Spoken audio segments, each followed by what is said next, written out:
ସମ୍ବଲପୁରୀ ଭାଷାକେ ଭଲ୍ ପାଉଥିବାର୍ ମୋର୍ ଦାଦା ଭାଇ ବୁହେନ୍ ମାନଙ୍କୁ ମୋର୍ ଜୁହାର। ଆଜିର୍ କଥା ନି ପଦ୍ମଫୁଲ ଘୁଚତେଲ୍ ଯାଉଛି। ଖପର ଝିକର ଦିଆ ମାଏଟ୍ ଘର দুই মাইজি মনুষ বিহার 10-15 বছরকে হেলান পিলা ছুয়া নাই কেতে পূজা পাঠ মনসা অদ্রা করি ই বর্ষ ভগবান ডাক শুনিছন পিলা ঝিলা কাଣାଟେ ହେବାର ଅଛି ଯେ ତାର କନ୍ୟା କେତେ ଦରବ ମନ କରୁଛି। ଦିନେ ତାର ବର୍ଗୀ କହେସି ଶୁନ ତ ଗୋ ମତେ ଯେନୁ ହେଲେ ଗୁଲିଜାମ ଆନିଦିଅ ମତେ ଖାଇବାକେ ବେଶୀ ଇଚ୍ଛା ହେଉଛି। ତାର ବର କହେସି ଇ ଅଦିନେ କାହିଁ ଗୁଲିଜାମ ମିଲବା। ତାର କନ୍ୟା କହେସି ମୁଇଁ କିଛି ନାଇଁ ଜାନେ ମତେ ଯେନୁ ହେଲେ ନୁରି କରି ଆନିଦିଅ। ତାର ବର କହେସି ଆଚ୍ଛା ମୁସ୍କିଲ ହେଲା ହଉ ଠିକ ଅଛି କହି ଗୁଲିଜାମ ଖୋଜି ବାହାରିସି। କେତେ ବାଏର ଗିର ଗଛ ପତର ଖୋଜି ଖୋଜି ନାଇଁ ପାଏ ମନ ଦୁଃଖେ ଘରକେ ଫିରୁଥିସି। ଠିକ ଇ ସମିଆକେ ତାର ଆँଖ ପଡ଼ସି ନଏତ ଖଣି ଥିବା ଗୁଲିଜାମ ଗଛ ଉପରେ। ଗଛ ତଲକେ ଲହସେଇ ହେଇ ଲଦି ହେଇ ଫଲିଛି। ଇ ବୁପୁରା ଟୁଆଲକେ ଅଏଁଟ କରି ଯାଇ ଆଠେ ପାନି ଠିଆ ହେଇ ଟପ ଟପ ତୁଲସି। ଠିକ ଇ ସମିଆକେ କେନୁ ବୁଢ଼ା ମଙ୍ଗରଟେ ଆସି ତାର ଗୋଡ଼କେ ଖପ କରି ଧରି କହେସି ତୋର ଏତକି ସାହସ ମୋର ଗୁଲିଜାମ ଗଛକେ ଆସି ମତେ ନେଇ ପଚରେଇ ତୁଲି ନେଉଛୁ।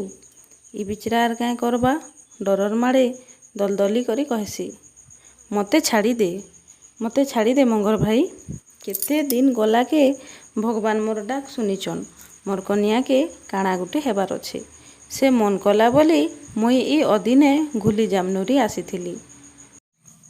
କୁମ୍ଭୀର କହେସି କାଣା କହିଲୁ ତୋର କନ୍ୟାକେ କାଣା ଗୁଟେ ହେବାର ଅଛେ ହଉ ଠିକ ଅଛି ମୁଇଁ ତତେ ଛାଡ଼ିଦେମି ହେଲେ ଗୁଟେ କଥା ତୋର କନ୍ୟାକେ ଯଦି ପିଲା ଗୁଟେ ହେବା ହେଲେ ତୁଇ ରଖବୁ ଆର ଟୁକେଲ ଗୁଟେ ହେଲେ ମତେ ଦେବୁ।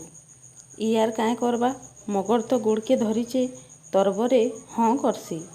ମଙ୍ଗର ଗୋଡ଼ ଛାଡ଼ି ଦେସି ଆର କହେସି ଦେଖ ଇ କଥାଟା ବିଲକୁଲ ନାଇଁ ପାସରିବୁ ଯଦି ମତେ ଠକବାକେ ଚେଷ୍ଟା କରବୁ ହେଲେ ମୁଇଁ କେନ୍ତା ଲୋକ ଯେ ଚିହ୍ନବୁ। ହଁ ହଁ କହି ମଙ୍ଗରନୁ ଛଡ଼େଇ ହେଇ ଗୁଲିଜାମ ଧରି ଘରକେ ଫିରସି। ତାର କନ୍ୟାକେ ଖାଇବାକେ ଦେସି କିଛି କଥା ନାଇଁ କହେ ମନର କଥା ମନେ ରଖିଥିସି। ଏନ୍ତା କେତେ ଦିନ ଯାଇ ଯାଇ ତାର ଘରେ ଟୁକିଲଟେ ହେସି। ଚଟକରି ତାହାକେ ମଙ୍ଗରର କଥା ମନେ ପଡ଼ସି ସେ ଡରି ଯାଇସି ଆର ଘାଏ ଭାବସି ମଙ୍ଗର କେନ ମୋର ଝିକେ ଦେଖବା ଯେ ନେବା କହି ଉସତ ହେସି। ସେ ଟୁକିଲଟା ବି କାହିଁ ନି ସୁନ୍ଦରୀ ପୁନି ଜନ ଏନ୍ତା ମୁହୁଁ। ତାର ବାପା ମା ନା ଦେସନ ପଦ୍ମା।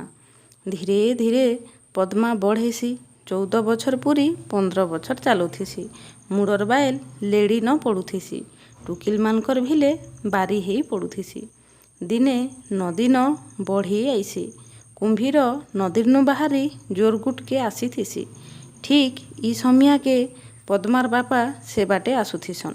ମଙ୍ଗର ଚିହ୍ନି ପାରି ବାଟ ଛେକସି ଆର କହେସି ଆଜି ତତେ ଖାଇମି ତୁଇ ମତେ ଠକି ଦେଇଛୁ ତୋର ଘରେ ଝିଟେ ହେଲା ଆର ତୁଇ ମତେ ନାଇଁ ଆନିଦେଇ ସବୁ କଥା ପାସରି ଗଲୁ ଆଗେ ତତେ ଖାଇମି ତାରପରେ ତୋର ଝିକେ ତାରପରେ ତୋର କନ୍ୟାକେ ସବକୁ ଗୁଟ ଗୁଟ କରି ଖାଇମି।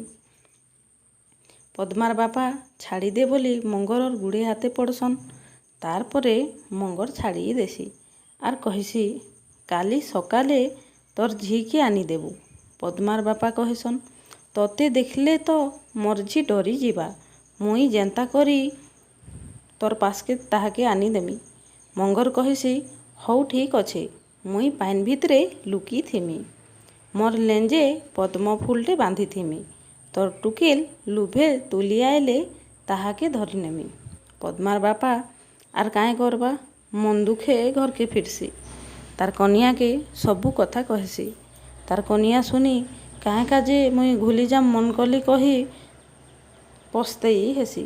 ଏତକି ସୁନ୍ଦର ଝିକେ ମଙ୍ଗରକେ ଦେମି କହି ଛାତି ପିଟି ପିଟି କାନ୍ଦସି। ଆର କିଛି ଉପେ ନାଇଁ ପାଇ ତହିଁ ଆର ଦିନ ତାହାକେ ତୋର ମାମୁଁ ଘରକେ ଯା କହି ପଦ୍ମାକେ କୁରି ଝାରି ଦେଇ ତାର ବାପାର ସାଙ୍ଗେ ପଠେଇ ଦେସି। ଦୁଇ ବାପ ଝି ଚାଲୁଥିସନ୍।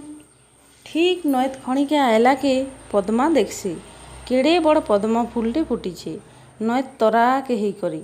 ତାର ବାପାକେ କହେସି, ବାପା ଟିକେ ଥେବ ତ, ମୁଇଁ ଇ ଫୁଲକେ ତୁଲି ଆନ୍ସି। ତାର ବାପା ଉପରେ ଉପରେ ମନା କରସନ୍। ପଦ୍ମା ପାସ୍କେ ଯାଇ ଯେନ୍ତା ଫୁଲକେ ତୁଲିଚେ କି ଫୁଲଟା ଟିକେ ଘୁଚି ଯାଏସି। ଏଥର ପଦ୍ମା ପାଦେକ୍ ପାଏନ୍କେ ଉତରିସି। ଫୁଲକେ ତୁଲ୍ମି ବୋଲ୍ସି କି ପଦ୍ମ ଫୁଲ ଆର୍ ଟିକେ ଘୁଚି ଯାଏସି। ଏଥର ତାର ବାପାକେ କହେସି, ଆଣ୍ଠେକ୍ ପାଏନ୍କେ ଆଇଲିନ ବାପା, ପଦ୍ମ ଘୁଚି ଘୁଚି ଯାଉଛେ। ତାର ବାପା ଆଁକ୍ ପାଏନ୍ ପାଏନ୍ କରି କହେସି, ଆର୍ ଖଣେ ଦୂର ଯାରେ ମା। ଏଥର ପଦ୍ମା କହୁଥିସି, ଅଣ୍ଟେ ପାଏନ୍ ତ ଆଇଲିନ ବାପା, ପଦ୍ମ ଘୁଚି ଘୁଚି ଯାଉଛେ। ଛାତେ ପାଏନ୍ ତ ଆଇଲିନ ବାପା, ପଦ୍ମ ଘୁଚିତେଲ୍ ଯାଉଛେ। ଏଥର ଯେନ୍ତା ପଦ୍ମା ଖଣିକେ ବାହାରିମି କହି ଫିରୁଥିସି, ବୁଢ଼ା ମଙ୍ଗରଟେ ବାହାରି କରି, କାହିଁ ଯିବୁ, ତୋର ବାପା ମା ମତେ ଦେଇଚନ୍ କହି ପାଏନ୍ ଭିତରକେ ଘିଚି ନେସି। ଆର୍ କାଦୁ ସରସର ଗୁଟେ ବଡ଼ ଗାତେ ରଖ୍ସି। ଆଜି ନାଇଁ ଖାଏ କାଲି ଖାଇମି, ଆଜି ନାଇଁ ଖାଏ କାଲି ଖାଇମି କହି କହି ବୁଢ଼ା ମଙ୍ଗର ସେ ଟୁକେଲ୍କେ ରଖିଥିସି। ପଦ୍ମା କାନ୍ଦି କାନ୍ଦି ମଙ୍ଗରର ଘରେ ରହୁଥିସି।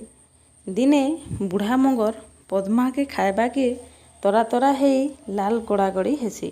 ଇଟା ଦେଖି ପଦ୍ମା ବିପଦ ପଡ଼ଲା ବୋଲି ବୁଦ୍ଧିଟେ ଖଞ୍ଜସି। ଆର୍ ବୁଢ଼ା ମଙ୍ଗରକେ କହେସି, ତୁଇ ମତେ ଖାଇବୁ ତ, ହେଲେ ଖା, ମାତର ଗୁଟେ କାମ କର, ତୁଇ ତ ବୁଢ଼ା ହେଲୁନ, ତୋର ଦାନ୍ତ ଆଗର ଏନ୍ତା ଧାର ବି ନାଇଁନ। ନଦୀ ଖଣି ଉପରେ ବଡ଼ ବଡ଼ ପଥର ଅଛେ। ତୋର ଦାନ୍ତକେ ମାଜି ଘଷି ଧାର କରି ଆ, ମୁଇଁ ଇନ ଜୁଗିଛେଁ, ଆଇଲେ ମତେ ଆରାମରେ ଖାଇବୁ। କଥାଟା ବୁଢ଼ା ମଙ୍ଗରର ମନକେ ପାଇସି, ହଁ କରି ଯାଇସି। ହେତ୍କେ ପଦ୍ମା ଦିହିଁଯାକ କାଦୋ ଘଷି ହେସି। ଚିରାଫଟା କନାଟେ ପିନ୍ଧସି।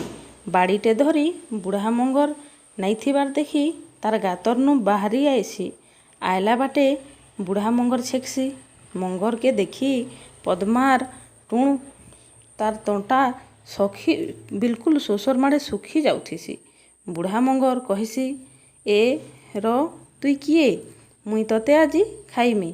ପଦ୍ମା ତ କାଦୁ ଘଷି ହେଇ ବାଡ଼ିଟେ ଧରି ଲୁଇଁ ଲୁଇଁ ଚାଲୁଥିସି। ମଙ୍ଗର ଚିହ୍ନି ନାଇଁ ପାରେ। ହେତ୍କେ ପଦ୍ମା କହେସି, ମୁଇଁ ତ ବୁଢ଼ୀ ଲୋକ, ହାଡ଼ ଖଣେ ଧରିଛେଁ, ଚମ ନାଇଁ କି ମୁଉସ ନାଇଁ, ମତେ ଖାଇ କାଇଁ ଟୁଣ ଗନ୍ଧାବୁ। ଘରେ ତ ଜୁଆନ ଟୁକେଲଟେ ରଖିଛୁ, ଯା ତାହାକେ ଖାଇବୁ। ବୁଢ଼ା ମଙ୍ଗର ଠିକ୍ କହୁଛେ କହି ଛାଡ଼ି ଦେସି। ହେତ୍କେ ପଦ୍ମା ଗାଁ ଡେଗି ଗାଁ, ଜଙ୍ଗଲ ହିଡ଼ ବାଡ଼ ଡେଗି ଏକା ନିଶ୍ୱାସେ ପଲାସି। ବାଟେ ରାଜା ପିଲା ସାଙ୍ଗେ ଭେଟ ପଡ଼ସି। ସବୁ ଦୁଃଖର କଥା କହେସି।